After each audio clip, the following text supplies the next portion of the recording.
현재 국제 정세는 러시아와 우크라이나 전쟁으로 정신이 없어 보입니다. 하지만 국제사회의 도움이 필요한 곳이 한둘이 아니라는데요. 오랜 기간 지속된 코로나19로 개발도상국들은 관광산업의 수입이 없어져 생존의 기로에 놓여 있습니다. 그 중에서도 가장 빨간불이 켜진 나라는 스리랑카입니다. 스리랑카는 현재 일시적 디폴트를 선언한 상황입니다. 이에 스리랑카에 돈을 빌려줬던 한국도 난감한 상황이 되었는데요. 그런데 이 상황에 스리랑카가 한국에 보석 광산을 주겠다고 선언해 파장이 일고 있습니다. 스리랑카의 보석 광산은 전 세계에서 원하던 곳이라 한국이 부러움을 사고 있다고 합니다. 과연 어떻게 된 일인지 자세하게 알아보겠습니다. 구독과 좋아요 한 번씩 부탁드립니다. 독립 이후 최악의 경제위기에 직면한 스리랑카가 12일 일시적인 디폴트를 선언했습니다. AFP 통신 등 외신에 따르면 스리랑카는 이날 국제통화기금의 구제금융을 기다리는 동안 510억 달러 약 62조 9천억 원 규모의 대외부채 상환을 잠정적으로 중단할 것이라 밝혔습니다. 스리랑카 중앙은행의 난달랄 위라시니 총재는 민간 채권단이 전면 손실을 보는 실질적 디폴트를 피하고자 대외부채 지급을 일시 유예한다며 제한된 외환 보유고를 연료와 같은 필수 품목을 수입하는 데 사용할 것이라 말했습니다. 지난달 말 기준 스리랑카 정부의 외환 보유고는 19억 3천만 달러 약 2조 4천억 원인 것으로 파악되는데요. 이에 비해 스리랑카의 올해 총부채 상환 예정액은 70억 달러 약 8조 5천억 원에 달한다고 블룸버그 통신은 보도했습니다. AP통신은 스리랑카가 향후 5년간 갚아야 할 대외 채무가 250억 달러 약 31조 원 규모라고 전했습니다. 이에 피치 등 주요 신용평가사는 지난해 말부터 이미 스리랑카의 국가신용 등급을 하향 조정한 상태입니다. 현재 최악의 경제 위기가 계속되는 스리랑카에서는 식량 등 필수품 부족으로 인해 연일 시위가 벌어지고 있습니다. 스리랑카는 코로나 유행, 러시아, 우크라이나 위기까지 이어지면서 경제의 근간인 관광산업에 직격탄을 맞았습니다. 이어 외환 보유액이 바닥나자 대부분 해외에서 수입하던 물자 공급에도 심각한 차질을 빚게 됐죠. 또한 외과 부족으로 인해 정부가 석유를 구해오지 못하면서 스리랑카 전역에서 전력 공급이 중단됐습니다. 심지어 우크라이나 전쟁으로 인한 유가 상승까지 겹치면서 상황은 더 악화했는데요. 콜롬보에서 택시를 운행하는 후세인 모하메드는 인디언 익스프레스의 연료 가격 상승으로 많은 개인 버스들이 운행을 중단했고 대중교통까지 운행에 차질을 빚고 있다고 했습니다. 그런데 스리랑카의 디폴트 소식에 가장 당황한 나라는 바로 한국이었습니다. 한국은 스리랑카에서 최대 투자국으로 꼽히는데요. 스리랑카에 진출한 외국 기업들 중 20% 정도가 한국 기업들로 스리랑카에서 가장 큰 투자 고용 비중을 차지하고 있습니다. 스리랑카의 연간 수출액 중 약 10% 전후는 스리랑카에 진출한 한국 기업들에게서 나오는 상황입니다. 한국이 경제개발 5개년 계획을 밟으며 2차 산업, 경공업, 중화학공업으로 변화를 꾀할 때 스리랑카는 여전히 전형적인 농수산업 중심 국가로 머물러 있었습니다. 이때 한진해운 등 한국 기업들은 스리랑카로 진출했습니다. 당시 한국 제조기업들의 진출과 생산에 힘입어 스리랑카의 경제 구조는 제조업 비중이 크게 높아졌습니다. 이에 농수산 국가이자 사회주의 국가였던 스리랑카 정부도 자유시장 경제 체제로 전환하면서 세금 면제, 외환송금 자유 등 외국인 투자 제도를 정비하고 한국 기업들의 안착을 지원했습니다. 현재 한국 기업들은 최근엔 스리랑카 정부의 스마트시티 구축, 사업 진행에 견인차 역할을 하고 있습니다. KT는 스리랑카 스마트시티 구축 사업 협력을 맺고 스리랑카 콜롬보 인근에 과학기술 신도시를 개발하는 사업에 인공지능 사물인터넷 빅데이터 등 KT 기술을 접목했으며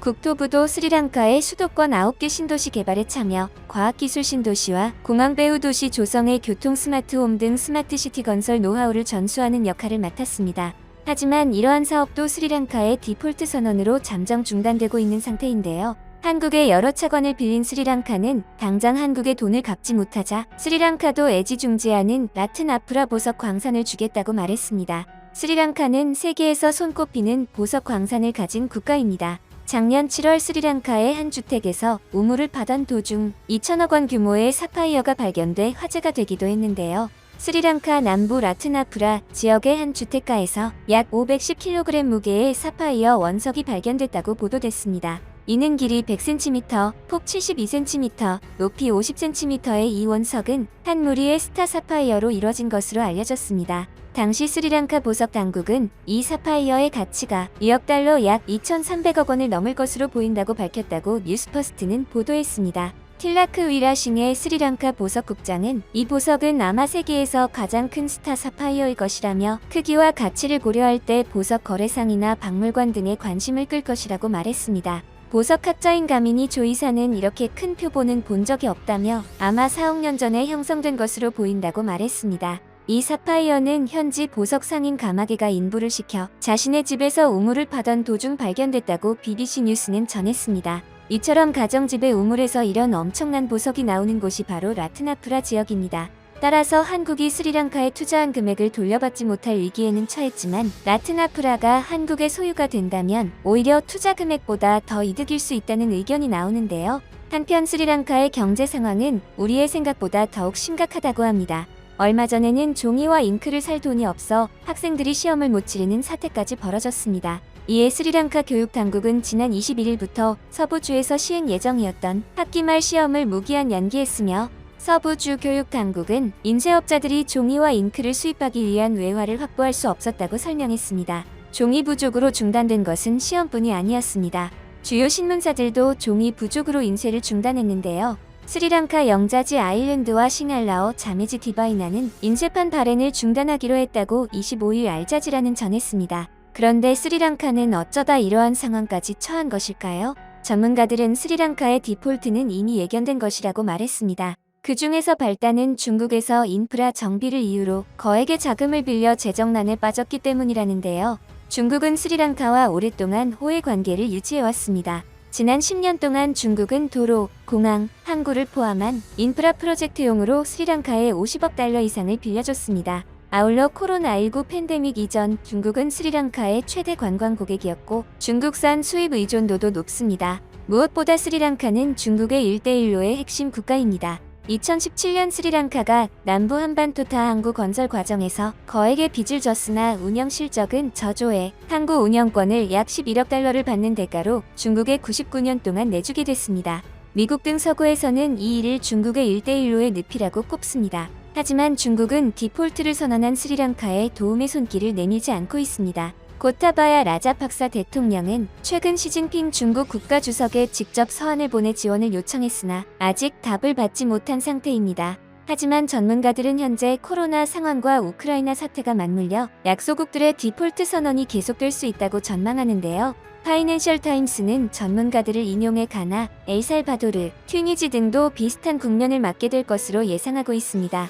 데이비드 멜페스 세계은행 총재는 이 국가들은 돈을 벌 수 있는 자원이 없는 상태에서 채무 상환 시기에 내몰려 있다고 우려했습니다. 세계은행 역시 지난주 발표한 경제 전망에서 세계 저소득 국가의 약 60%가 채무 조정이 필요한 상황이며 새로운 국가 부채 위기가 발생할 가능성이 있다고 경고했습니다. 앞서 월드뱅크 그룹과 국제통화기금도 보고서를 통해 코로나19의 팬데믹이 시작되기도 전에 세계의 공공부문과 국가부채의 수위는 이미 근심의 원인이 되어 있었으며 그 중에서도 세계 최빈국들의 경우는 심각한 우려를 낳았다고 밝힌 바 있습니다. 또 세계은행 보고서에 따르면 가장 가난한 나라일수록 부채의 증가 속도도 빨라서 지난 2019년부터 최빈국들의 부채 증가 속도는 다른 중저소득 국가들에 비해 2배나 더 빠르게 증가하는 것으로 나타났습니다. 멜페스 총재는 가난한 채무국들로 하여금 부채에 관해 발언과 대화를 하도록 유도해야 하며 그런 대화는 지금까지는 기대했던 만큼 제대로 이루어지지 못했다고 지적했습니다. 그런데 스리랑카 내에서는 라자팍사 가문이 스리랑카를 지배하면서 스리랑카의 경제가 좋지 않았다고 주장합니다. 지난 2020년 대통령과 총리 현재를 앞세운 라자팍사 가문은 스리랑카 내 정치 권력을 한층 강화했습니다. 심지어 당시 총선에서는 라자팍사 가문에서 5명의 의원이 배출됐습니다. 스리랑카는 대통령 중심제의 의원 내각제가 가미된 정치 체제를 운용 중입니다. 고타바야는 지난해 11월 대선에서 승리했으며 취임 직후 마힌다를 총리로 지명했고 이번에도 국정 운영 파트너로 형을 지목한 것입니다. 따라서 스리랑카 국민들은 라자팍사 가문이 있는 한 스리랑카에는 개혁도 없다고 말합니다. 현재 스리랑카의 디폴트 선언으로 한국이 손해를 보게 됐지만 라트나프라 광산을 받기로 하며 관심을 끌고 있습니다. 오늘 영상도 시청해주셔서 감사드리며 내일 다시 찾아오겠습니다.